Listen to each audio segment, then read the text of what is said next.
All right, you guys good? Any questions? And one more time, if you could just take a moment, anybody who just came in, if you can capture that QR code real quick and do the survey. If you have a phone, if you're not sure how to do that, let me know. I think QR codes are like ubiquitous now. Yes? They're everywhere. They're just normal. Okay. All right. A lot of us old folks were like, ooh, QR code, ooh, it's so neat. It's like, it's been around for a while. Come on, calm down. It's fine. Okay. The math behind the creation of QR codes is neat, but we're not going to do that. So the problem somebody asked me about, has everybody got that? I'm going to switch the monitors over. I'm going to try to. So somebody had a question about, what was it again? Where did I go? What have I done? I've done horrible things. What was the question again? The one about the infinite... Here, Jeff. This is the repeating. Yes, that one. Here it is. 55. Okay. This one right here. They want us to make it basically into a fraction. Yes? Ratio of integers is a long-ass way to say fraction. So let me do a problem like that.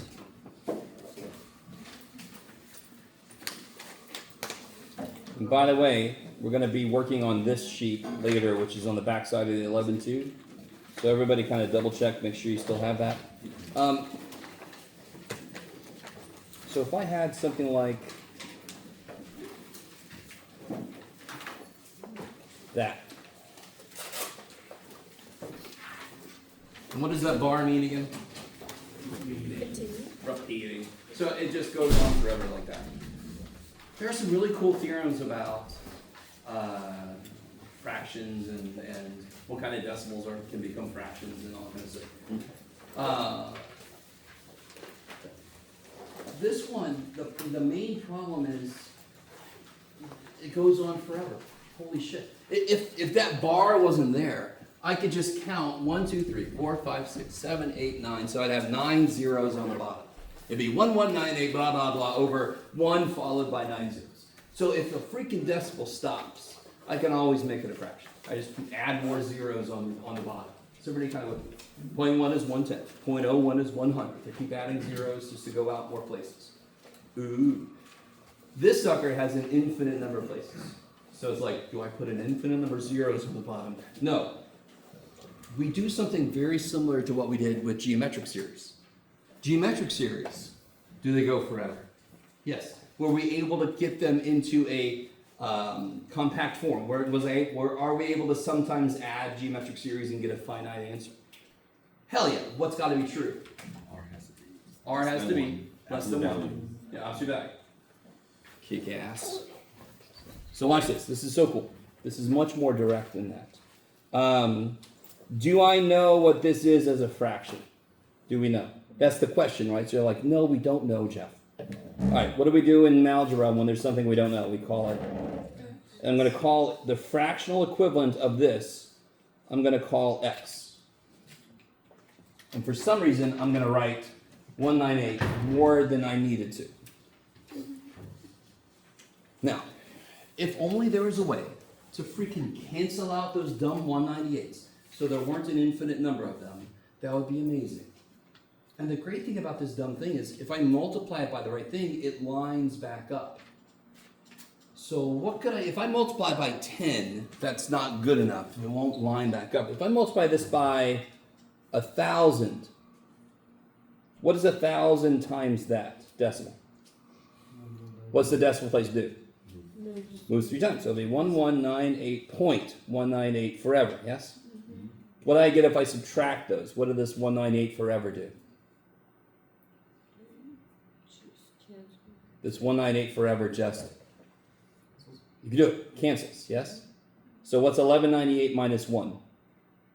It's pretty cool. 1198 minus 1 is 1197. 198 forever minus 198 forever cancels. Yes? Is everybody with me? Is anybody with me? Let me say it like that. I think a few of you are. Maybe, no? Screw you, Jeff. Have you guys ever heard of the hotel with infinite rooms? And they're all full. Yeah. And then somebody says, I need a room though. And they're like, no problem. First room, you move into the second. Second room, you move into the third, and continue. And then there's room. And then 8 million people come up and say, we need rooms. And they're like, no problem. First 8 million rooms, move to blah, blah, blah, blah, yeah? All right, and you can keep going forever. This, when I shifted the decimal over, that's effectively what I did. There's still an infinite number of 198s after both of those, yes? That's the weird shit about infinity. That was almost a perfect... That's infinity. So 1198 minus 1 is 1197. This minus itself is 0. 1000x minus x. Yeah, good. I just want to see if anybody said 1000 so I can go weep in a corner somewhere. And then how do I get x? Because what was x? X was the fractional representation of the decimal. That's why I call it x, because I didn't know what it was. Can I solve for it? Yeah. Shit, yeah.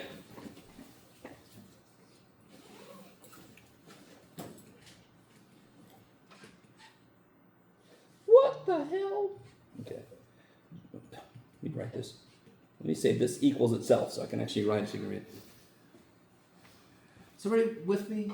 1/9 is 0.1 forever. So it kind of makes sense that a lot of repeating decimals have on the bottom some multiple of 9 or some multiple of 3 or 3 or...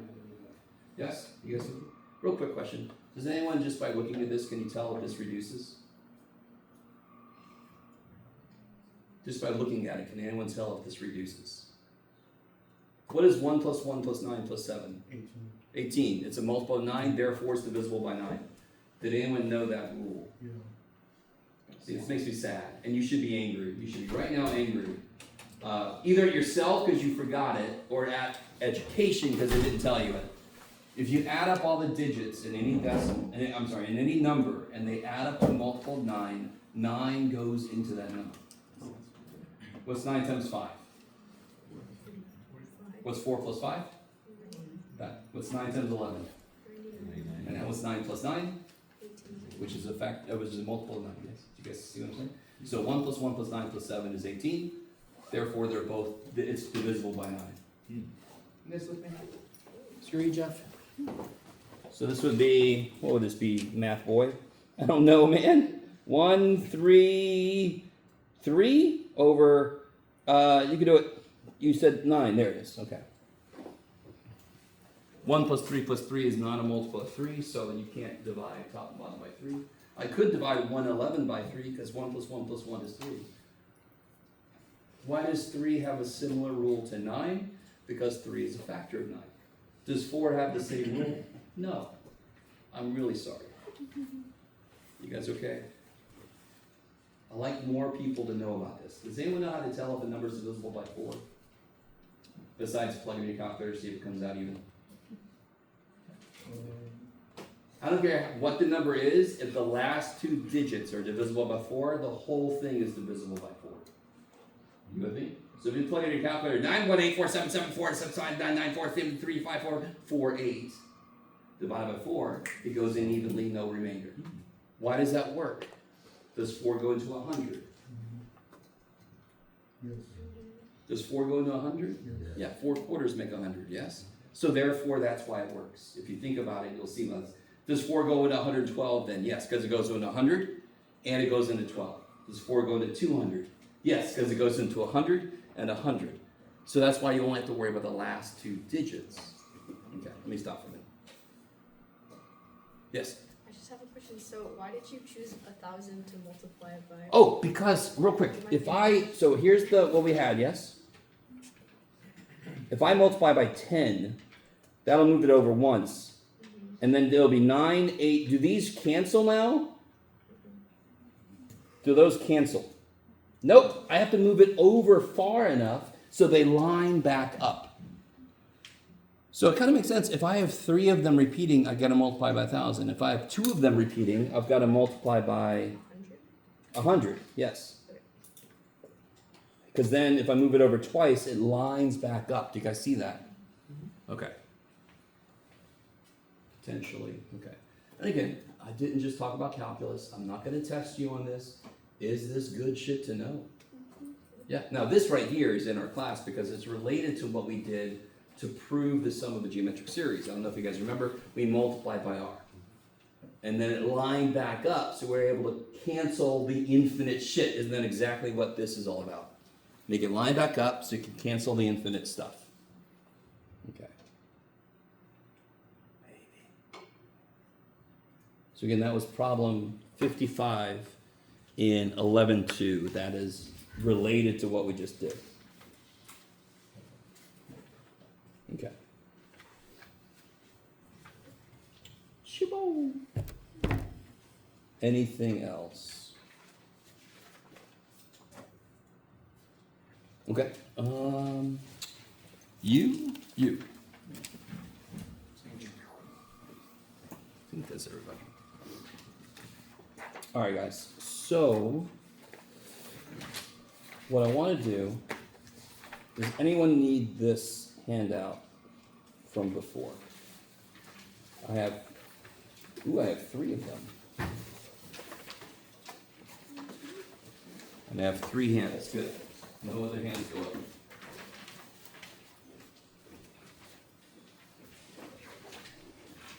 So we did this side before. This is 11.2. I think, yeah, at the bottom, yeah, these are just examples of this idea. This is huge, by the way. This is huge. How would you show me that a sequence converges? How would you show me that a sequence converges? A sequence.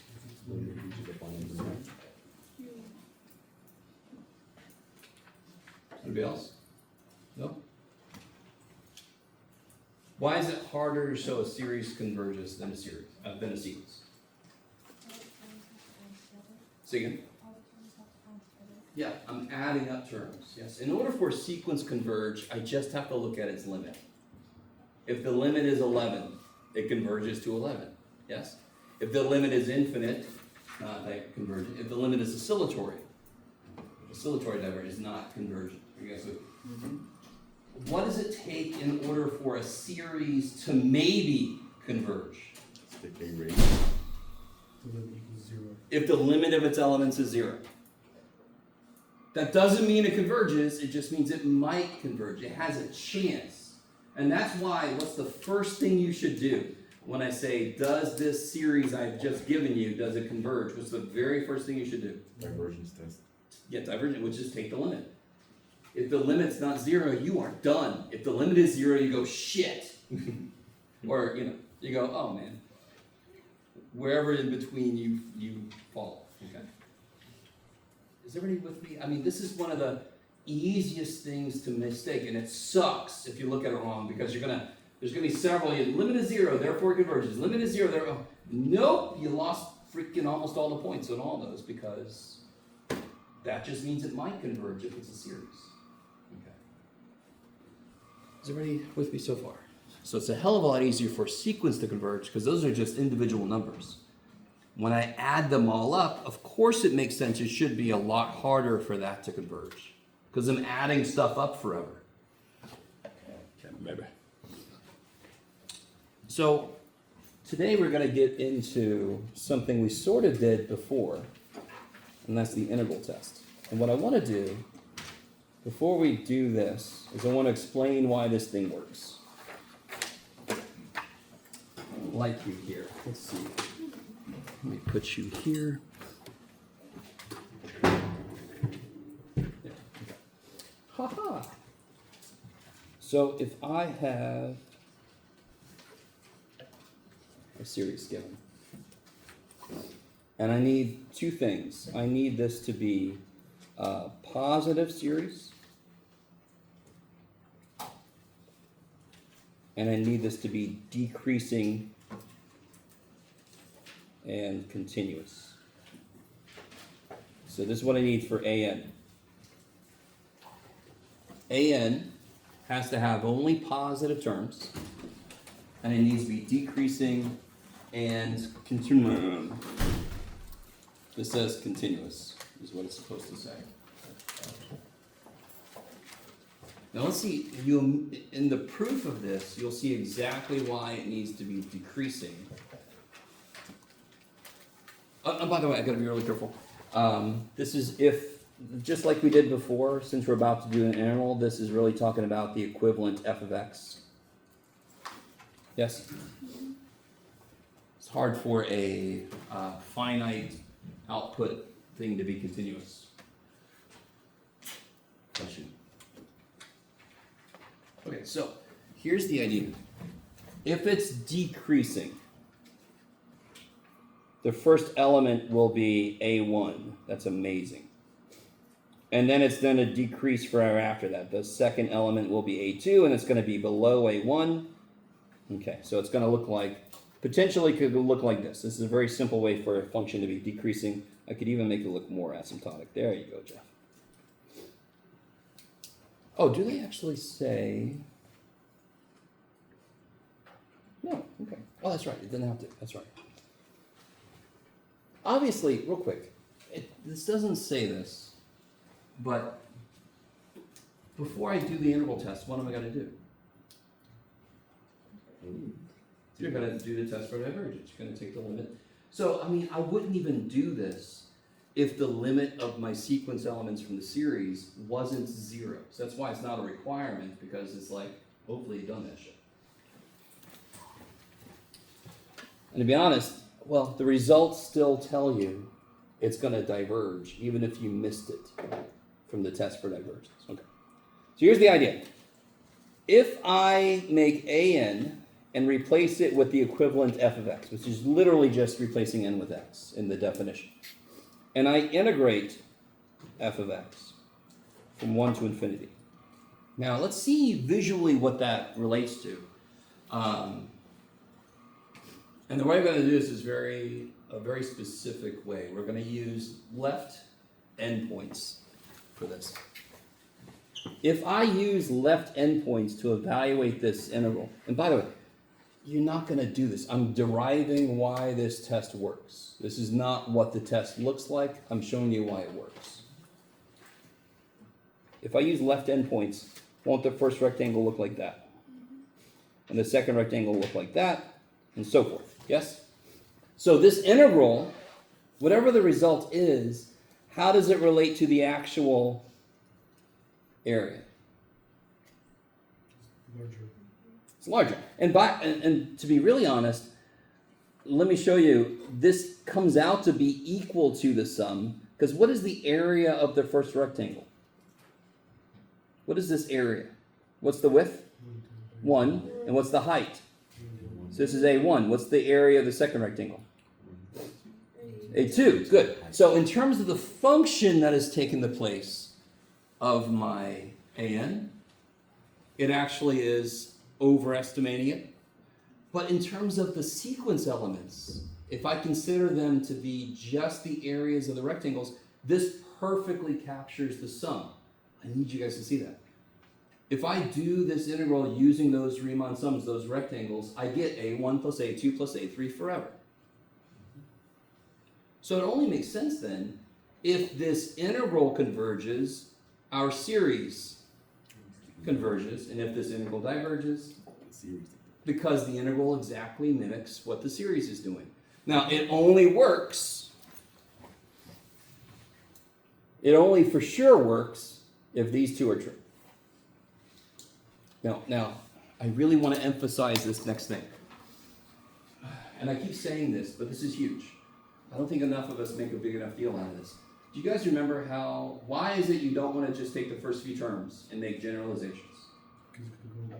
Because it could go back up. And I created a function, and I forgot to bring it with me. I created a function that was going down, and then at the 50th term, it starts to go up again.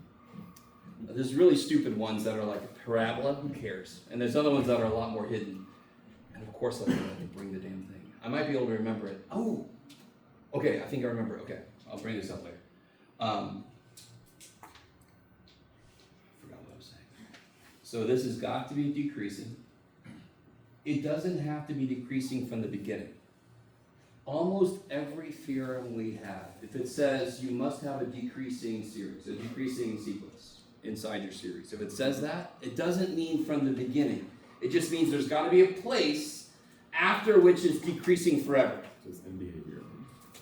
Sort of related to end behavior. Yeah. I really want this to make sense. If I have a series, in fact, here, let me just spend some time on this because this is a generally useful thing to know, and we have time. If I have a series, don't care what it is. Sorry, that was bad. And at the beginning, my elements are going up or increasing. That goes against the requirements for this, yes? So let's say up to like B4. It's increasing. Yes? So there's B4. If forever after B4 it's decreasing, all I have to do, this is huge, this is huge, this is huge. Is this big, Jeff? Yes. If I just take the first 4 elements off. So what do I mean by that? What's the first element of this? B1. There you go. What's the second element? B2, What's the third element? B3, What's the fourth element? B5. And then this series. Jeff, oh good, I didn't put that. What's true about this series? It's always decreasing. So does that series meet the requirement for the interval test? Yes. And can these ever add up to make it not convergent? No. No, none of these are going to be infinite. If they are, you stop at the beginning. You guys kind of with me? I need you with me. This is such a beautiful idea.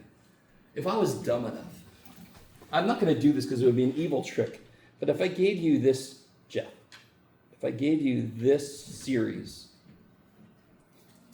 yes, does this have any chance to converge? Do you guys see what's happening?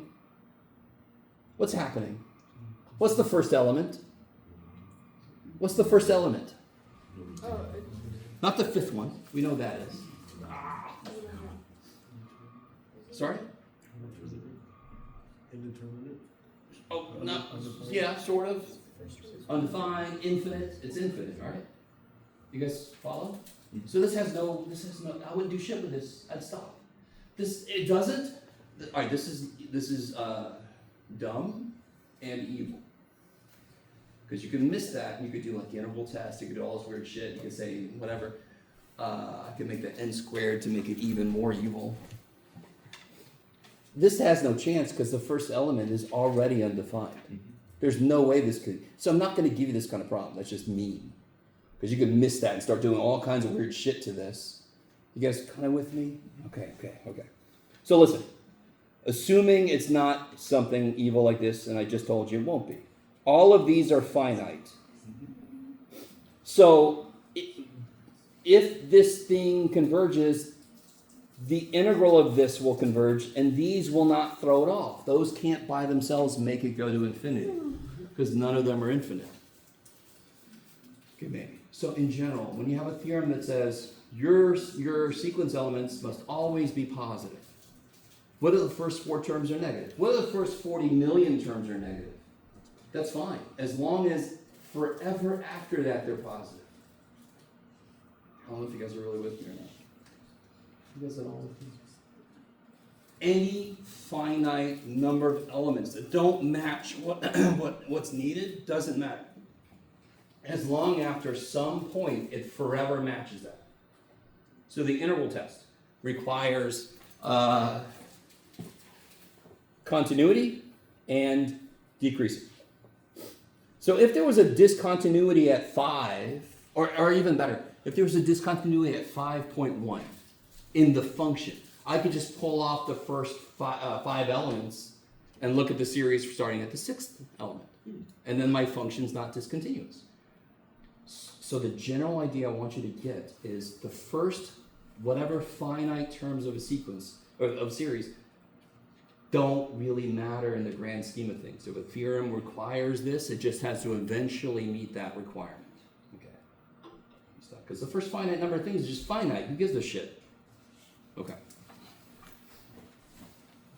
So coming back to this idea, if I have a series that eventually always does these things, and I take the integral, if this integral converges, my series converges. If this integral diverges, my series diverges. That is the integral test. And we, sorry? Oh, here. Blah, blah, blah. Then this and this are both converge, or they both diverge. So if the integral, I calculate it and it converges, this converges. If I calculate the integral and it diverges, this diverges. So let's try some of these out. We did this in section 11.8. And you can see why we did, because 11.8 was improper integrals. And what's one of the limits going to be on these infinite series? Freaking infinity, which is an improper integral. Yes? So help me out. What would the equivalent integral look like for this guy? From 1 to infinity. 1 over x ln x. Yes. dx. Kick ass. Now in section 7.8, I was very uptight about using limits and so forth. Here, we got so much going on. I'm gonna let you be a little more loose for this. Can anyone see how to integrate that? Is that a hard thing to integrate? No. What method do I use?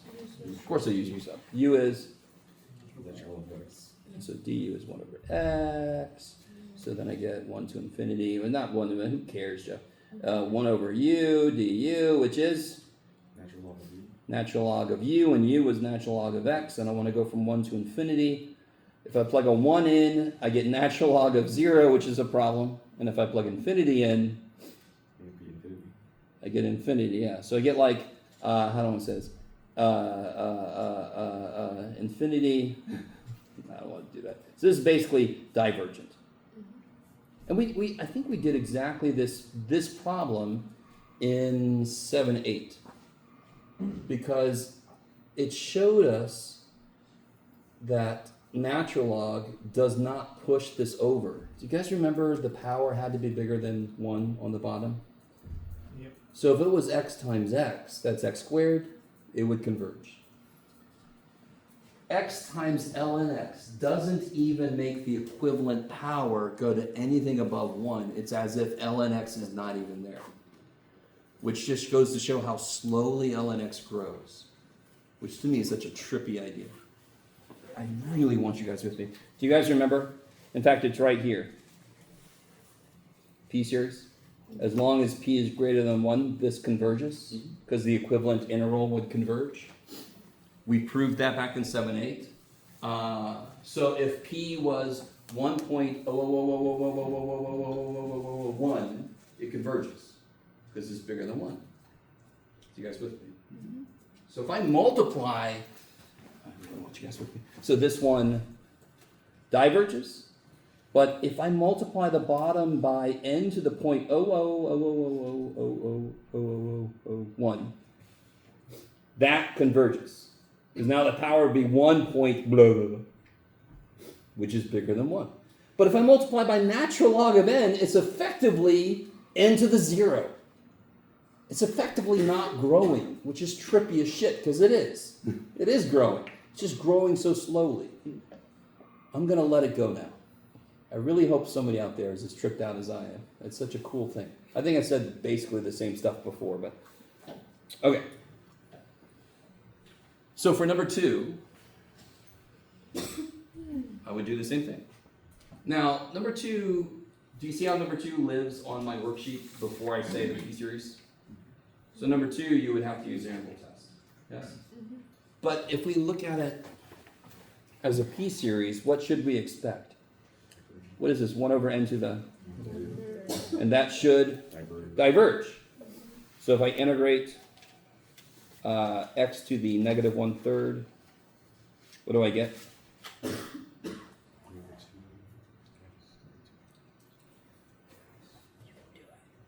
The power becomes 2/3, so I multiply by 3/2, and I want to go from 1 to infinity. If I try to plug infinity in, it goes to, not plug infinity, but let x get big.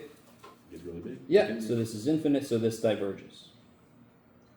And we knew it was going to diverge just by using the p-series. Again, p-series came from integral test. Okay. That's what we did back in 7-8. We actually did P-series back in 7-8. What do you have to do with number 3, of course? Could you guys take a moment and try to rewrite this in series form using the summation symbol?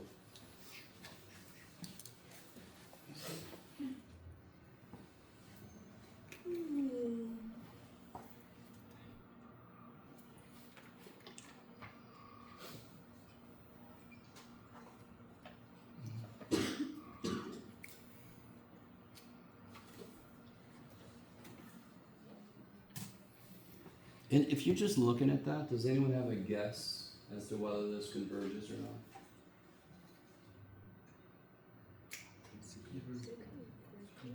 What's the bottom doing? It's getting massive, stupid fast. E to the 9th power? Are you kidding me? Maybe. Okay. So, almost 5,000? Is 5,000? Can't remember. All right. You guys, it's more than that. I'm just doing 2 there. Okay.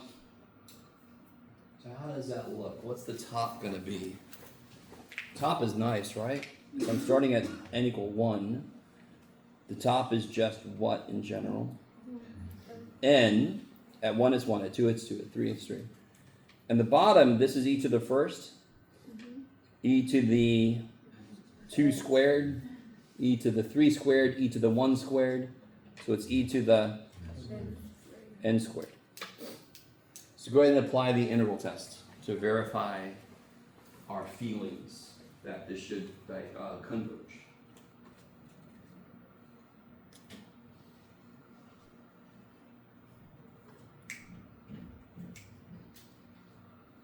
Dear God, don't use by parts.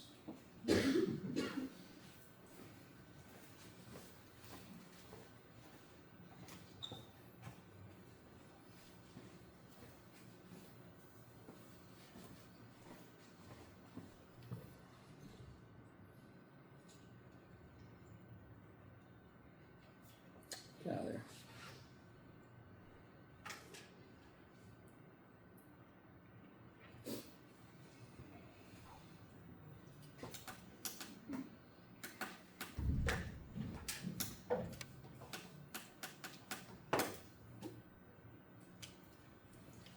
So of course, what method can you use here? Use up. I will sometimes give you a series that will lead to an interval where you have to do by parts or something. Most of the time, I'm going to give you one that is a use up because there's enough stuff going on already. I will occasionally try to keep our interval methods alive by giving a series that requires you to do by parts or whatever. Okay. This one's nice. U sub. So I'm going to need a 2 up here. So if u is this, du is this, so I get 1/2 integral e to the u on the bottom, so e to the negative u. Is that cool? And what is that? And that'll be from like little memories of what x is doing here. So this will be 1/2, it'll be negative e to the negative x squared from 1 to infinity. And just remember, other teachers won't be, well, I really should be making you write limit as t, but there's enough other shit going on. What happens if I let x get really big? It's a negative power, of course, so it goes to 0. Is everybody cool with that? Let x get really big. It's e to the negative big. 1 over e to the big is small, so it's 0. Minus negative, and I let x become 1, and I get that. So I just get 1 over 2e. Now, real quick, what does that tell me? What's the answer? What's that tell me? It means that series converges. Now, I'm going to really make a big deal out of this. Does that mean the series converges to be 1 over 2e? No. Hell no. I need you to understand this. This is not suddenly a way to figure out the sum of a lot of different series. All this does is tell me whether it converges or diverges. It does not tell me the answer. Because remember, the reason this kind of works for us is we're assuming we're kind of using Riemann sums to estimate this. So of course it's not going to be exactly right because this is not Riemann sums. This is this is infinite rectangles. Okay, so this converges, and that's all we know. Our series converges because the integral converged. Okay. Cool. All right. So P series is sort of a shortcut for certain things. Gotta be really careful though. Let me give you an example of something to be careful about. What if I had this?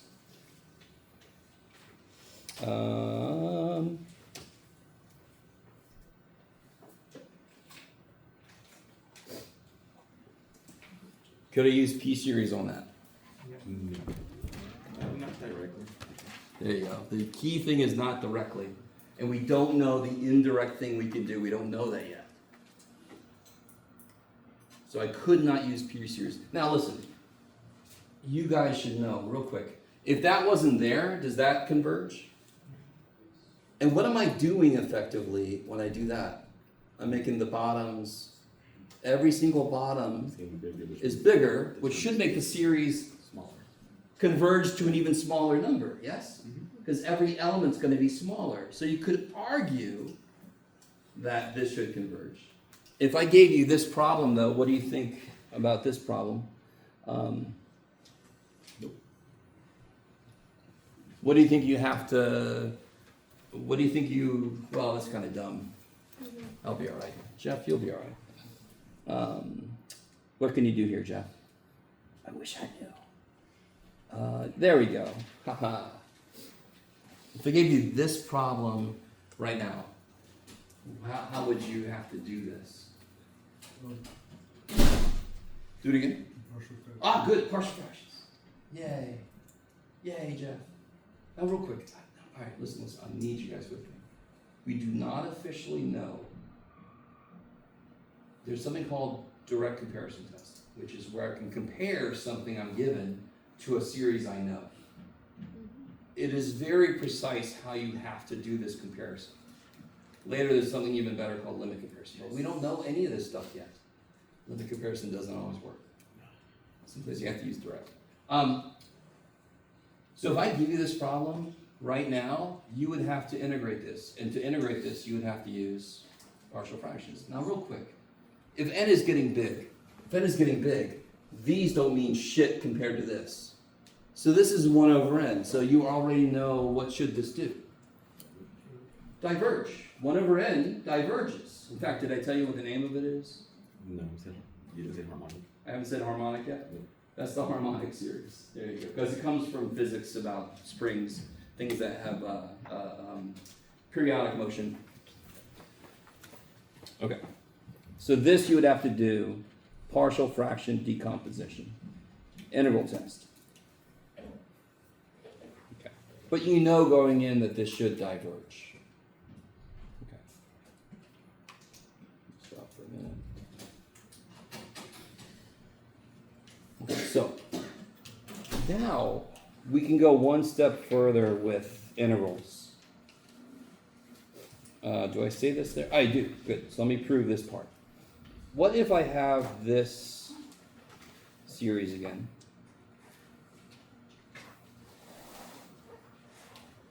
Get out of there.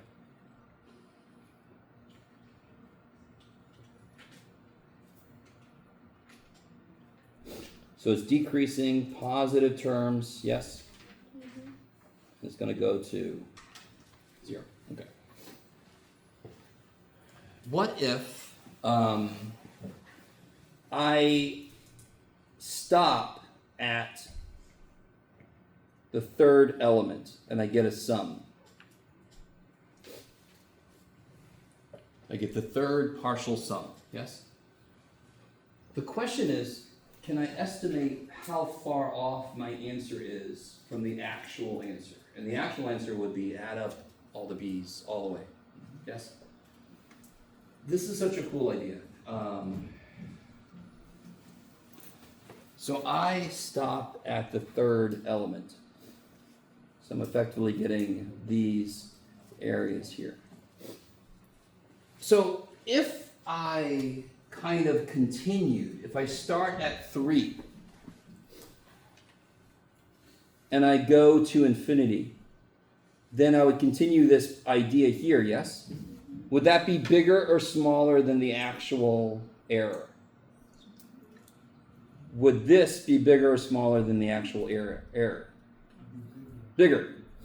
So if I go from 3 and up of this, let me do the equivalent f of x.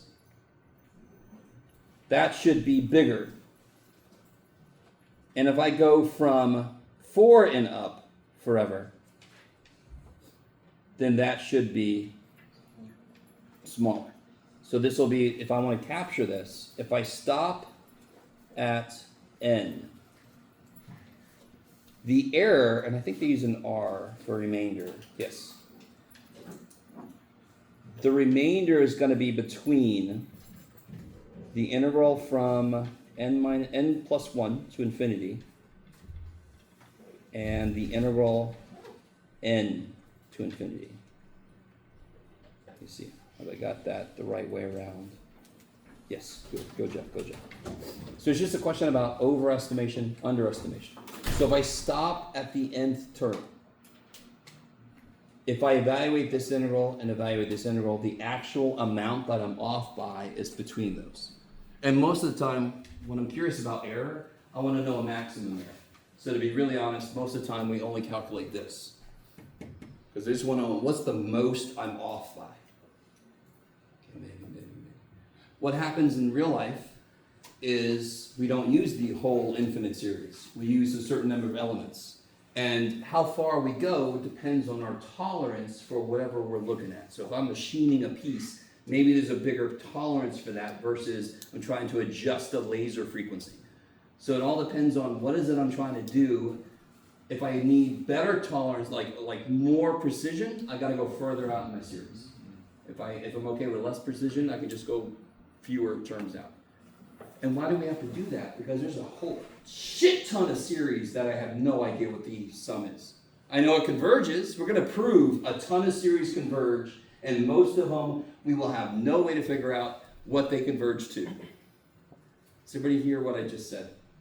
That is really frustrating, and trust me, I relate. Yes? There are a lot of series we know, and there's more series. In fact, I still have to remember, I haven't put this up yet, but do you guys remember this series here?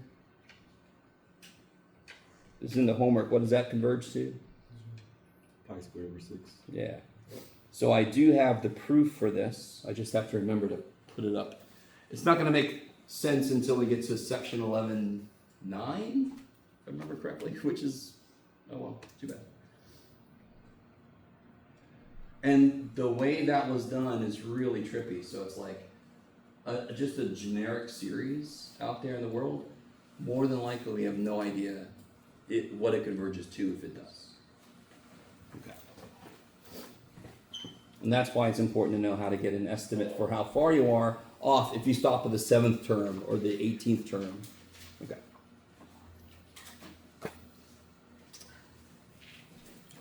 So that's integral test. So let me see. Do I want to shut up for a minute? Maybe that's a good idea.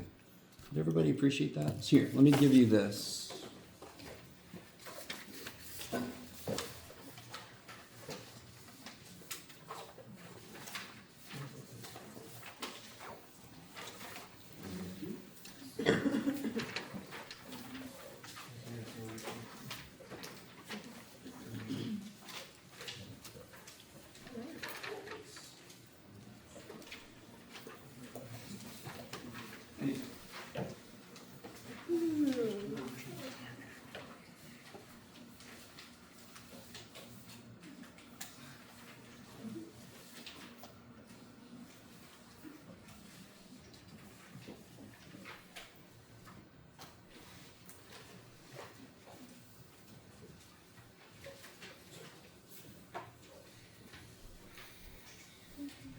All right, guys, so I put this up here earlier just for a little bit, but This is one time I actually decided I would write these down. So we have 3 quizzes coming. You're welcome. Okay. So go ahead and try these. You can work alone or with other people. It's up to you. Try these first 6 here. Yes? Don't forget, what's the very first thing you should do? When I'm asking if a series converges or diverges, you should... The divergence test. Yes, the divergence test. Take the limit, see if it's 0. If it's not 0, it has no chance. All right, go for it. Let me know if you need help. You can work with people near you if you want to. If you don't trust those people, then don't.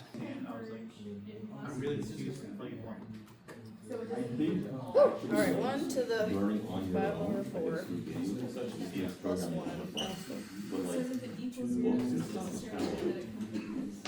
Two. Okay, I understand that it's 5 over 4 over 0, but when we're doing it, Hey, you do it first, yeah. then it's 5 over 4. I'll do it first, yeah. And then So, guys, Like similar to this.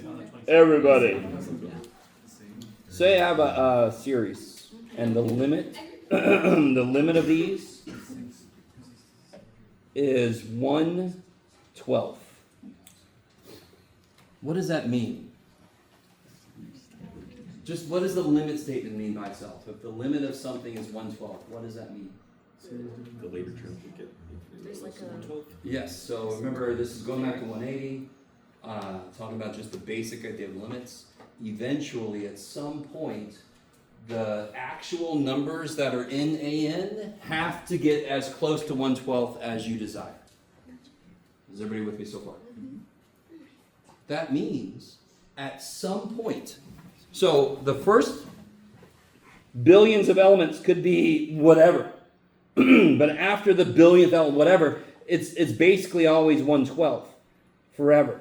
And if I add up 1/12 forever, 1/12 plus 1/12 plus 1/12, what's that going to be? Divergent.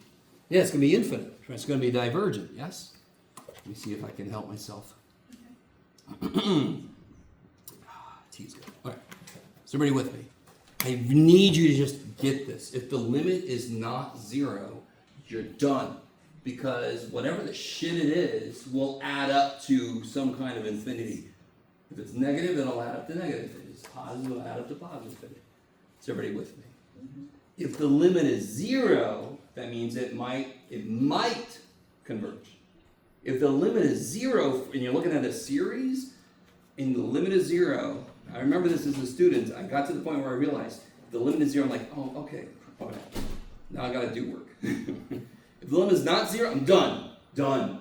Yes. If the limit is 0, shit, which test is gonna work, blah, blah, blah, blah, blah. That's when my work starts. Are you guys at all with me?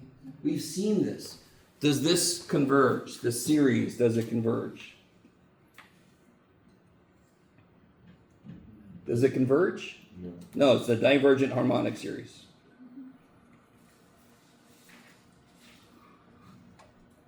Okay. Does this series converge? Yes, convergent p-series, yes. You can also, this is a specific p-series where p is 1, so it's not greater than 1. This is convergent, p is greater than 1, yes? Okay. But what's the limit of both of these?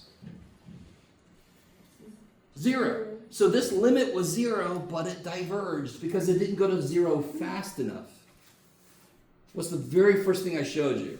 0.1 plus 0.01 plus 0.001. Those elements are going to 0 fast enough. They are getting out of their own way fast enough so that it doesn't accumulate to infinity.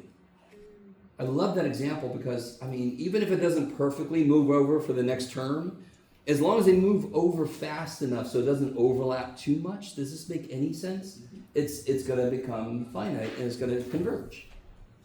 Stay finite, I should say. Okay, maybe. So this is one of the hardest things to get down, and I understand that. And all a sequence needs to converge is the limit has to exist, has to be finite. That's all it needs. So for a sequence to converge, the limit could be 1/12. For a series to converge, because a series is adding the elements, it needs the limit to be 0 to maybe converge, because I need the things I'm adding to get small fast in order to maybe not go to infinity. Does that help at all? Does that make more sense? Okay. I like to say you're not born, but they don't slap you in the ass and you go, harmonic. No. So this is not like immediately intuitive. Yeah. So coming back to this, let's see. Where did I put you? There you are. So real quick, I'll show you, if you wanted to put this in the form a1r to the n minus 1, you could do that all day. I'm going to do it. So if I take 2 5s out, that leaves 5 to the n minus 1. And if I take 1 6 out, that leaves 6 to the n minus 1. So this becomes, oh my God, that's, okay, there we go. So this becomes 75 over 6, and you can reduce that shit, I don't care. 5 6 to the n minus 1. Yes? Mm-hmm. So that would be 25 halves. Yes? Mm-hmm. So then you can see A1. Who gives the first shit? If I want the sum, I need A1, I need R. I could see R as 5 6. That's the base. Sure, part of it is offset from the other one, but it's 5 6 to a power. That's what it's going to be. I know R is 5 6. I can figure out A1. Just plug a 1 in and you'll get 25 halves. So what is the sum? 25 halves times, this would be 1 6, so times 6. 75. Is that cool? Mm-hmm. Okay. So again, you don't have to put it in the form. You just need A1, you plug 1 in, and you need R. You can see that. In fact, I should have said this earlier. Somebody pointed this out to me, and I gotta be careful. I do want you to immediately think about the limit, the test for divergence. Take the limit. But for geometric, they're sort of their own little dudes. I could just, if I see R, I know it. I don't have to take a limit. In fact, their limits are kind of gross. You'd have to use logarithmic approach to figure out the limit. If you want to do it all mathematically. What's this guy? What's his deal? Greater than 1, so this. Yay. Okay. So geometric, I always consider them like on their own, because it's all about R, and you can, no matter how I write it, you can pretty much see what R is. Okay, maybe. Okay. By the way, I'm kind of happy, well, I didn't really get around to everybody, but real quick, let me show you something and just get your reactions. I see this a lot. And you're like, we don't see it, Jeff. Okay, I see this. Okay, what I really loved is right now I saw somebody do this. Like, that's perfect. I do the same face. I just bit into a lemon face. What the shit? What the shit? What happened? Why is this wrong? Hopefully nobody wrote this, and if you did... Completely changed different. How many 5s do I have on the top? How many 5s do I have on the top? N plus 1. N plus 1. How many 3s do I have? I have 1 3. How the hell do you make N plus 1 15s from N plus 1 5s and 1 3? That 3 is a magic 3. Does everybody see that? That is one way to look at this, just less mathematically and more, what do I got? I don't have enough stuff to make N plus 1 15s. Dear God. And this is just basic PEMDAS. Please excuse my dumbass son. I can't multiply before I raise, so that no way it can be. All right. Is everybody with me? I didn't get around to everybody, so I don't know if anybody made this mistake, but that would completely change this problem. Now suddenly it diverges. Because R would be 15 over 6 now, yes? Well, that's good, that's wrong. Okay. This one, I'm really sorry. A lot of people did way too much work here. Which is okay, because you get practice, who cares? But if I can write this in the form 1 over n to the p, it's a p series. P in this case is? Which is? Which means? Converges.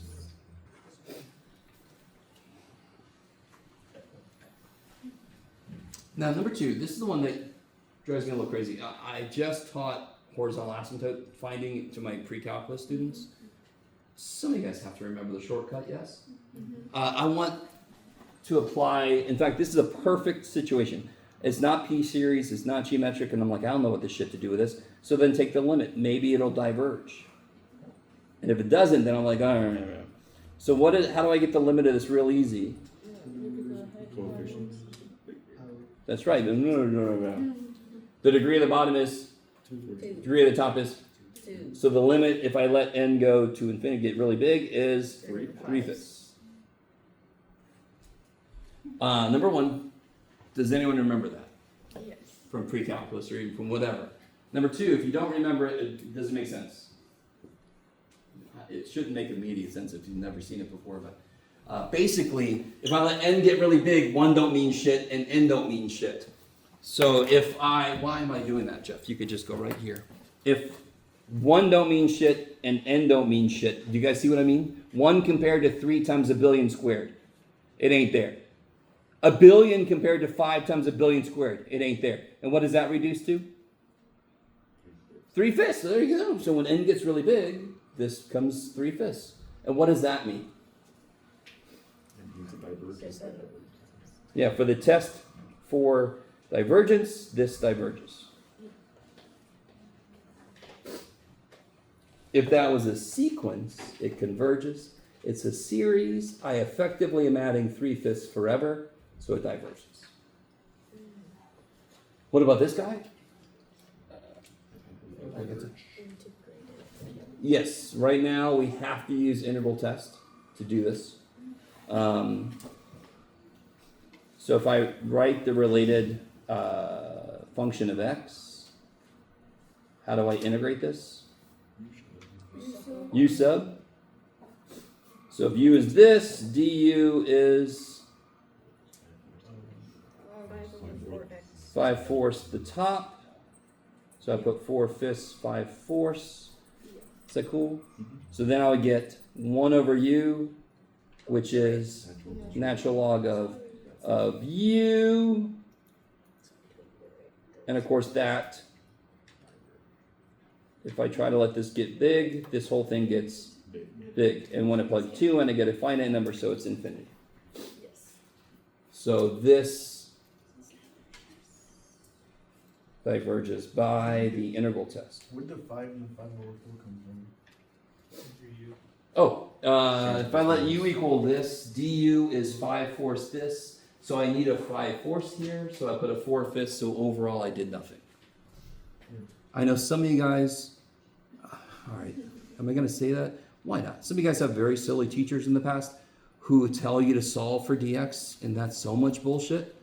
I'm just tired of being nice about that. It just makes students make these really silly mistakes. You think you can integrate more than you can because you're just like solving for dx and plugging shit in, and then you just ignore if there's an x in there still. Okay. So I'm sorry. It makes me a little upset because it sets students up to make the silliest mistakes. If instead you're like, I need this, right? I need this to show up. What do I need? I need a 5/4. Let me put a 4/5. Overall, I did nothing, but I got my du now. You're not going to make a mistake by not, like, if u sub doesn't work, you kind of miss that if you just solve for dx. Okay, I'll let it go. So that integral came out to be divergent, therefore our series diverges. Okay. And real quick, later we'll be able to do shit like this. If that 1 wasn't there, what does that reduce to? 1 over n. And that is divergent, or divergent harmonic, yes? So of course it's divergent, but we don't know that yet, officially. What about this guy? No way. Why? What do you do? Integral test. By the way, I'm being a little loose with this. In order to use integral test, what's got to be true? What 2 things? Kind of 3 things, but it's got to be positive. You agree with me that these are all positive terms? Yes. And it's got to be decreasing and continuous on its domain. This is definitely continuous from 2 to infinity. And it's positive, same thing there. You guys with me? Yep. So be very careful. On a test or something, I will say verify that the integral test works and then apply the integral test, right? So you have to remember those effectively 3 things. Positive, decreasing, continuous. Oh, decreasing is a little more interesting. How do you show this is decreasing? Just being multiplied by power of 5 is where You could do a derivative and show that the derivative is always negative after some point for both of these. You can also do this. Let me see. What's a n here? It would just be this, exactly this, right? Mhm. This is kind of going to be gross. What's a n plus 1? This is a good example of why this is very often a silly way to try to do this. I would have to show that this is smaller than this, yes? Sometimes, if you write out a n and a n plus 1, you could very easily show that a n plus 1 is smaller.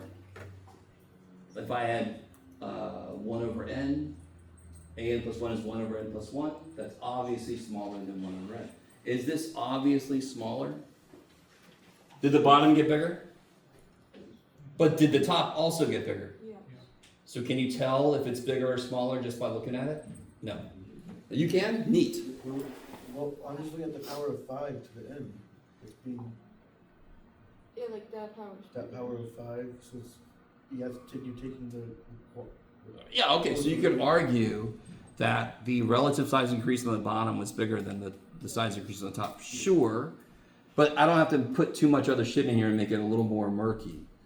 So yeah, okay, I would accept that. If you argued that way, cheer for you. In general, what should we probably do? Derivatives, yes, to show that it's decreasing. Okay. So what does this look like? Like this. And of course, how do I integrate this? Good old u sub. So I'm going to let u equal what? Yeah, I'm going to let u equal this. So then du is this. So then I end up with 2 over u squared du. And what is that integral? Good. Over u, which is natural log of x. And if I try to let x go to infinity, this goes to 0, minus, negative, and then if I put a 2 in, I get that. Does this number have anything to do with this series? No. Does the fact that this is finite have something to do with this series? Yes. So this series converges by the integral test. Yes. Okay. Now, real quick, let me just show you this. If I want to show number 4, it is decreasing. How do I? Well, actually, number 4 is easy, to be honest, because the top is constant. Yes. Yeah. Well, let's look at this one.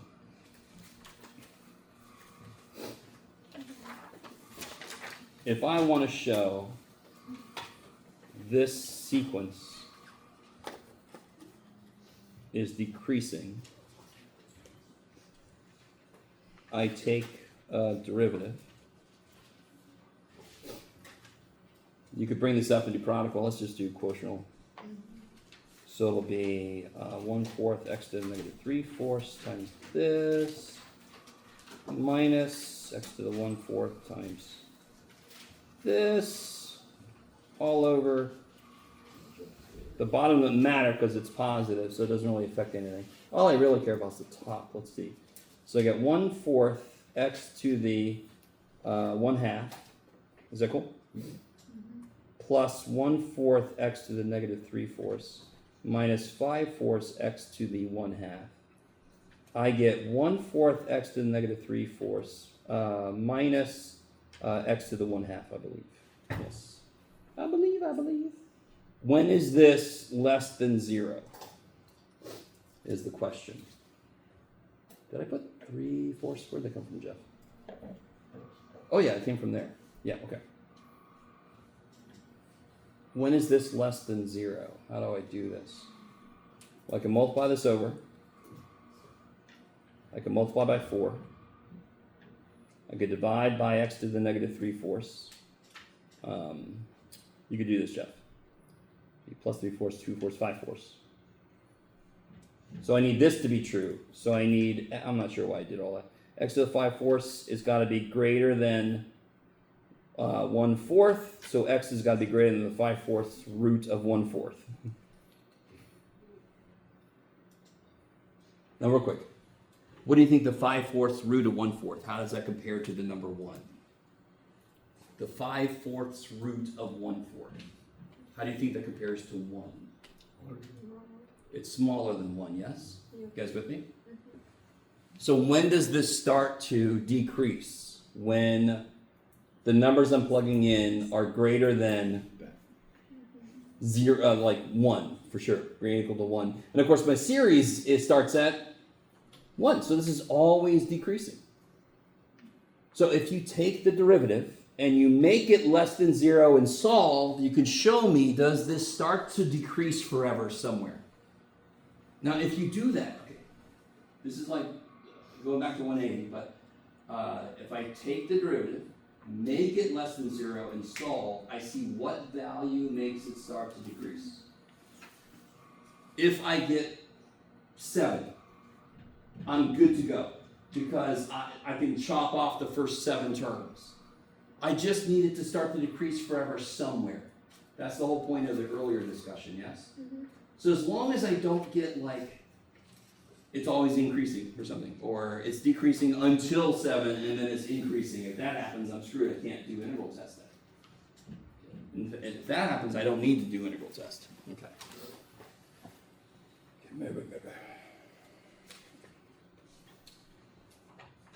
Oh, cool. Yeah, okay. We did, I don't know where my other paper went. Too bad. Yeah, we did these. Okay. So let's see. The thing with geometric, you basically never have to do test for divergence with geometric, because you can pretty much always see R. You guys with me? So let me ask you this. Let me give you a slightly different looking. You can do it, Jeff.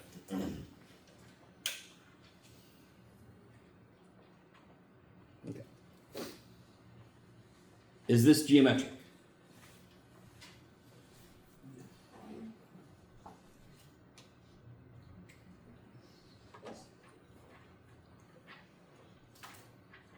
Can you pull 11 out? Mm-hmm. Yeah, of course. This is GCF.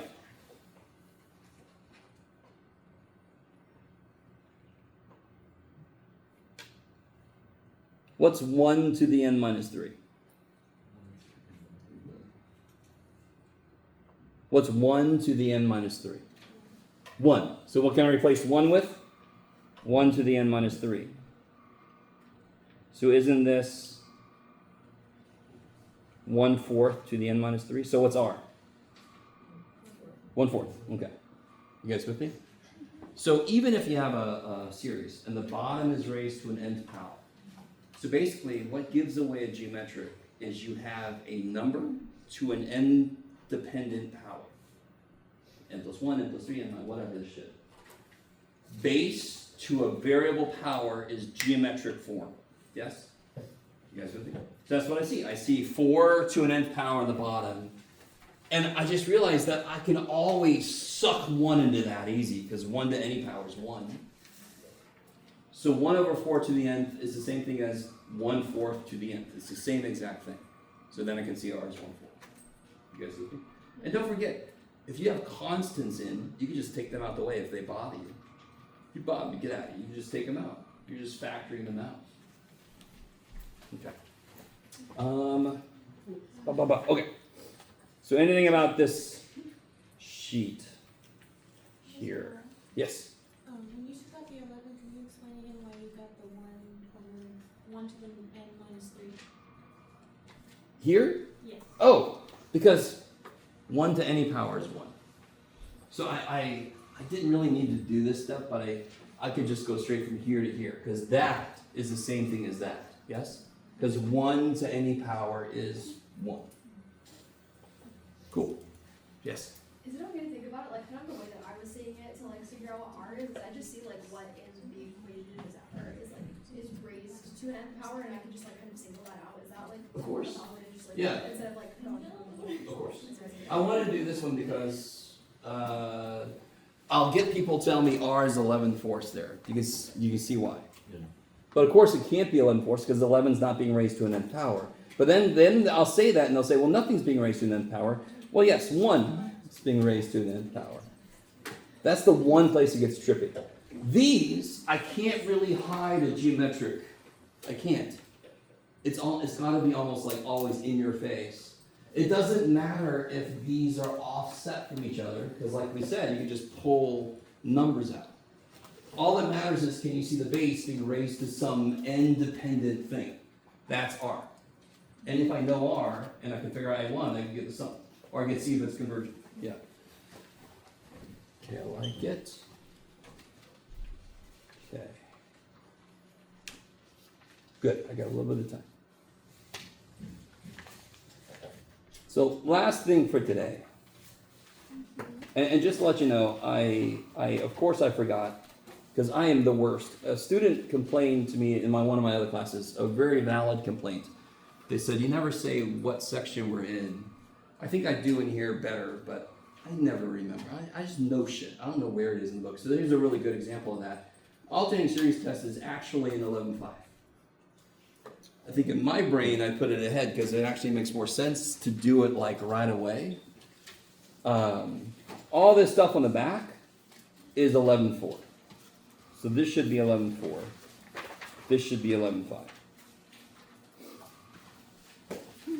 So I'll go ahead and lay some groundwork for this, just to get some stuff out there. And this Thursday, we'll obviously finish up 11.4. But then I also want to do something that was on the back of one of the earlier sheets I gave you. It's called Math Induction. I definitely want to show you that because I have time. We're actually like a little ahead of the game right now. And I have to remind myself constantly because I always feel very pressured to get through stuff. And I'm like, I actually have time. Okay.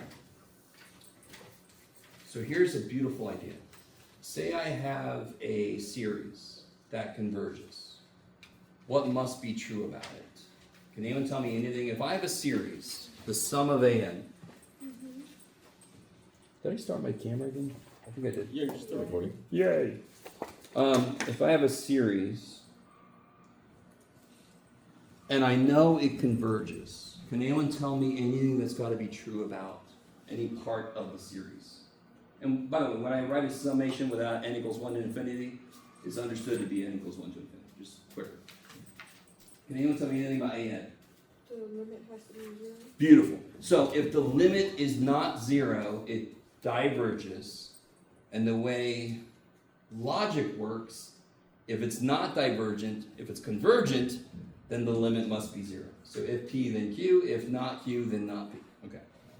Understandably, people get things confused, and that's why politicians really know the logic well, so they can say shit, not lie, but make it sound a different way.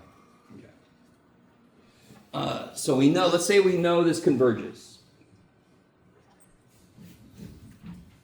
What must be true if I have another series, another sequence, whose elements are always between 0 and this? So by the way, this is positive. Everything's positive terms. Do you guys see what I'm saying? Yeah. So like, whatever an is, it could be doing all kinds of weird shit, wah, but it's got to eventually be going to 0, yes? And then I have this other thing, bn, that's always below it and sometimes equal to it. So it might even follow it for a while. Hey, how you doing, man? I'm going to go this way. And then it hits, and you guys with me? Yeah. This almost feels like another one you talked about in Calc 1, the squeeze theorem. But this is better. And you guys are going to get sick of me doing this, but like, in this case, if an converges and bn is always below an or equal to an, it could bn possibly diverge. If an converges and bn is always between 0 and an, could bn diverge? Yeah. Could it go to infinity? Yeah. No. Because it keeps hitting the ceiling, yes? So an in this case acts like a ceiling. So if I'm given a series and I'm like, you look funky as shit, if you could figure out another series and you know that its elements are always bigger than the one you're looking at, but it converges, you know your series converges. So if you can find a ceiling to your series that converges, then this guy has no other choice but to converge also. Because all of its elements are at most equal to, if not less than, the other one that converges. So of course it converges. So you can think about it the other way. What if I have a series that diverges and I have another series that's always bigger than it or equal to it? Could it converge? It has no choice but to go to infinity because the floor is coming up at it, yes? It's this weird, like, the ceiling coming down. We're gonna die. Or this way, the floor is going up. Either way, you're gonna get smushed to death. You guys kind of follow? So I do this a lot, this slapping my hands thing, but it's either a ceiling pushing me down so I have no choice but to converge, or a floor pushing me up so I have no choice but to diverge. Now, that's the concept. That's the high level just idea. In terms of what the shit this is gonna look like, that's what we'll get into next time. That's, of course, the important part is what the hell is my work going to look like? So we'll do that Thursday. So you guys definitely have the quiz schedule for the immediate future. Woo! Basically, the next 3 days I see you. Even if I don't see you, we're going to have... Yeah. All right, guys. Yeah, I'll see y'all Thursday. Yeah, it was. That is true.